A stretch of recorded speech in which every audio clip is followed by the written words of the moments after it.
Oh, good morning, good afternoon, and good evening, everyone. Oh man, it's a very hot day out. I'm doing this intro inside my house. Getting off to a little bit late of a start, so this may be a two or three day video. I want to try to get the fenders chopped on the Jeep. That hopefully shouldn't take too long. It's already like 3:30 in the afternoon. I still want to work out as well, so I'm hoping this goes pretty quickly. I already have one of the fenders taped off. I can start chopping. Very thin aluminum, so it shouldn't be too bad to get through. I want to get the fenders chopped. There's something else I want to do and I forgot.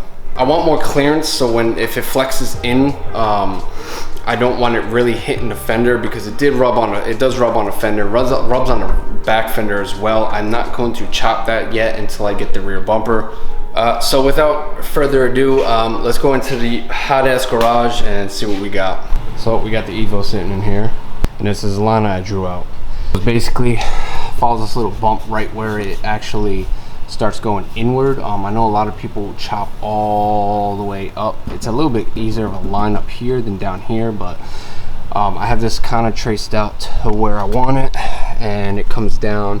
A lot of people chop it all the way to here. I don't know if I'm going to do that yet. We'll see.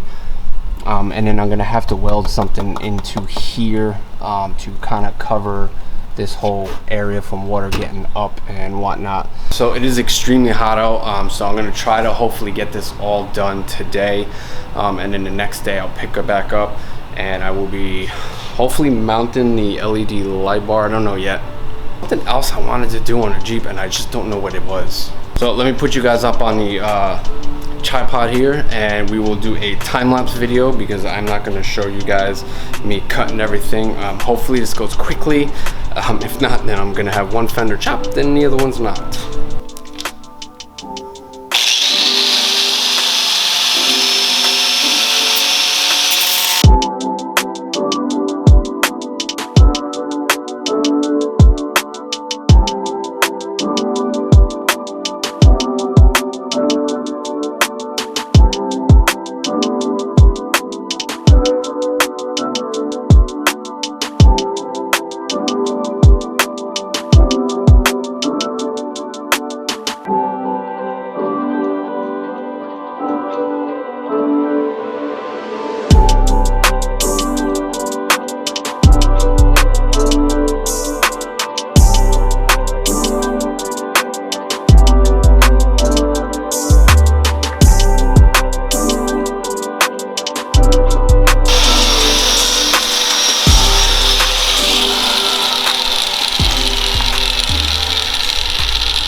Okay, give me 1 second.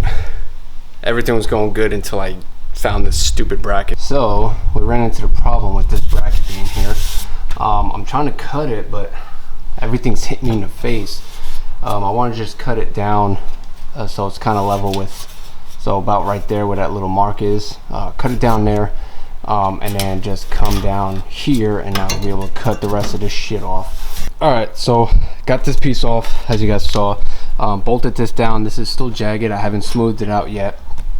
And I finally got all this cut, so it's kind of tucked up away. I'll be honest with you, I'd love to cut a little bit more and then just put a bracket from here and screw it on, nut and bolt through here, and then L it right here. That way I get rid of all of this. So that's something I'm thinking about doing. Just get a piece of steel, L bracket straight to here, and then I should be good. And someone's calling me. Hello. What's up? Okay, so we're back. Had a little bit of a longer phone call. I haven't shaved down any of this just yet. I'm not going to do it because I'm going to swap that out and do it all as one. We are going to go ahead and do the other side. I got to tape it off, so we're going to time lapse that, and then the whole cutting, and then doing the same thing I did here I will do over there. Rinse and repeat. So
All right, so I don't think I caught all of the passenger side. I think my camera stopped recording, or I didn't hit the record button.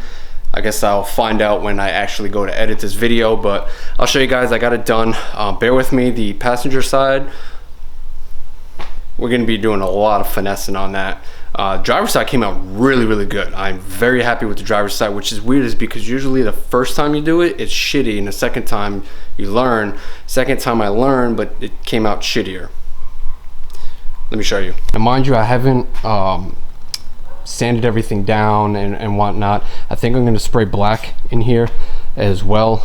But you see the driver's side, it looks actually really good. A lot more clearance just from removing that 3-inch lip or whatever it is. Tons of more clearance and allowing it to flex a little bit higher up. But again, like I said, I haven't sanded any of this down. I don't know if I'm gonna do it tonight or not. Okay, bear with me.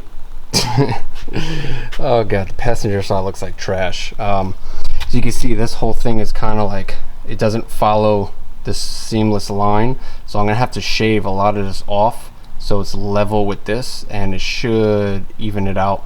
The sanding disc should take down that. If not, I will use the cutoff wheel to grind down as much as possible. I do have a grinding disc that I can use as well. It's not terrible. It's along the same lines as the other one. That I just have to kind of, probably just gonna hammer this in so it's facing in.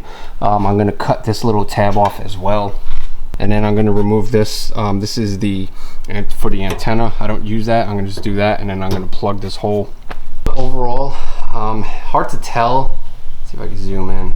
Hard to tell because it's in the light, but you can see right there when my finger is, the clearance, the amount of clearance now. It looks fucking badass, to be honest with you. So it is actually Sunday when I'm filming this, so I do have to cut my hair. Yeah, I gotta shave my head. Still gotta do that. Still gotta eat dinner. Still gotta shower. I haven't even done laundry. I'll probably do laundry tomorrow. So I'm gonna try to figure out all that shit first, and then I'll come back. I don't know if I'm gonna do it tonight or not. I might do it tomorrow, and that way I can complete whatever other task I have to complete. I don't remember what it was. We will pick this back up probably later or tomorrow, whatever I decide, and we will finalize the cut-in. Honestly, it wasn't that difficult. I'd like to chop more of the frame. I would love to chop pretty much all of this off right here, so none of this is here. If anything, what I may do is maybe cut it at an angle so it lines up with the front bumper here, and that way it'll give me all of this clearance. There's nothing here, so I can actually cut this entire piece off right here and then follow that angle down and around. There's nothing back here really, so we'll pick this up in a little bit. Tomorrow. All right, so it's actually the next day. I just got back from work. Problem is I started grinding and realized I never picked up the camera, so I ended up shaving all of it down. Still got a little bit more. I think I can angle this a little bit better to come further in, so it kind of like lines up, so it's not just beelined. So I probably shave a little bit more, a little over here, but as you can see, this is a little more straighter now at an angle. Probably shave a little bit more, just a hair off, but here is definitely right where I want to shave a little bit more, and then just overall just smooth this out. The problem is the paint started chipping, obviously, so that's going to be a problem. So I'm actually going to talk to a few people that they have WJs. They did kind of not hack them up, but they did a lot of trimming up front. I'm going to see where I can cut and what I can get away with. If not, I may have to remount that fuse box. Okay, so I got everything cut, squared away, and I just remembered what I wanted to do on a Jeep, because I have a very tiny brain and a short memory. I want to do the antenna for the CB radio, but I think I'm going to hold off on that, and I'm going to do, when I do all the wiring and everything, that's going to be a long video. I think that's when I'm going to do the CB radio, the antenna, the light bar, all the wiring for that as well. Oh, it knows. But one of the things I just got in is the new intake for the Jeep. I do want to get that. There is some cut in. It's it's a weird design. So if you guys are unfamiliar, this is a THOR intake system. It stands for Trailhead Off-Road. They make their own brackets and diffuser pipes and whatnot, and basically it runs it into the cowl spot because it's a positive pressure in there. So it actually pulls positive pressure and it keeps this completely out of the engine bay as far as the filter goes. So it's in a cowl area, so it's constantly catching just positive air coming through. So basically this whole box is going to be gone. All this is going to be gone. This little intake snorkel gone. I am going to have to move all of this out the way. I already test fitted it and this is kind of in the way, but there's nothing I can really do about that. Yeah, I'm gonna get cracking on that. It seems pretty straightforward. I do have to cut into the Jeep again. It seems like everything I install I have to cut. But I will show you guys what I have to cut. I don't know how much detail I'm gonna go into as far as cutting. I might just cut it and then show you guys what I cut and show you where I cut. To get the angles and everything, it's gonna be difficult because I'm moving around a Jeep, so I might be blocking a lot of the angles. But everything else I'll go through as far as mounting, pulling the box off. But the cutting part, I may just cut and show you guys. I went to Lowe's, picked me up a hole saw here. I'm going to try hole sawing first. This is about the same diameter as the actual filter itself. It's bigger than a pipe. Which is perfectly fine as long as the filter fits through this.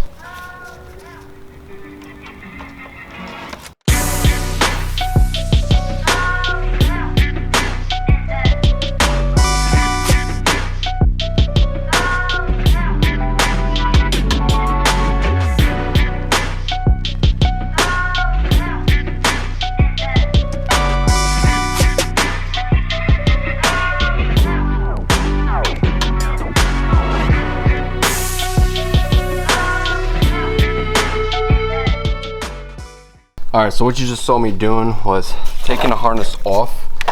It can't go above anymore, it's got to go up underneath. So I just took the harness off the actual ECU again, make sure the negative cable is pulled. I'm going to go ahead and drill now. I'm probably going to have to drill at an angle up. Alright, so I figured it out. Just like anything I do on vehicles, I don't pick the camera up. So, as you can see, I had to go above and beyond as per usual with any of my vehicles. This thing is actually sitting at an angle upward, which is not supposed to do that. Problem is I can't sit flush because it's literally sitting right on top of, I think this is the high side. In the process of trying to put the vacuum hose back on here, I snapped a little vacuum 90. Unfortunately, there's no write-ups on how to do this, so if you guys are going to do this on your 4-liter, you're just going to have to sit here and mess around with the hose and the pipe and everything like that. It's a pain in the dick to do it, to be honest with you. So I finished up editing this video and I realized I never actually showed you the finished product. First and foremost, excuse my perspiring, I just got done working out. Obviously this is taken way past where way further in advance. So here's the full finished product of the intake. My little review, I do gotta lower the AC dryer, condenser, whatever that thing is. I think it's a dryer. I have to lower that, so I gotta get a new one anyway because this one's leaking. It should sit this down a little bit lower as well, so it's not just sitting on the Schrader valve there. Also, don't mind this. Like I said, I broke this little 90 nipple off of here, so I found this hose at AutoZone, and I pretty much just grabbed it and tighten it up as best I can. No leaks there. It's good for now. Yeah, overall, very nice intake. A little bit pain of a dick to put it on over there, but it looks good. And mind you, like I said, this is far in advance, so I already have the big 7 kit in here, as well as the winches all wired up and all my switches. That'll be another video, but for now, I like it. It gives me a lot more space in here. I do want to put a compressor right here or in the back. I don't know yet. Here might be a little bit better because I do plan on running air locker in front and then just like a regular locker in the rear. Also, I never made an outro. You guys really need an outro? Probably not. I swear to God, man, I'ma make it soon. Silent silence all the haters as they see us making moves. I do what I want, so I got nothing to prove. Staying motivated, teaching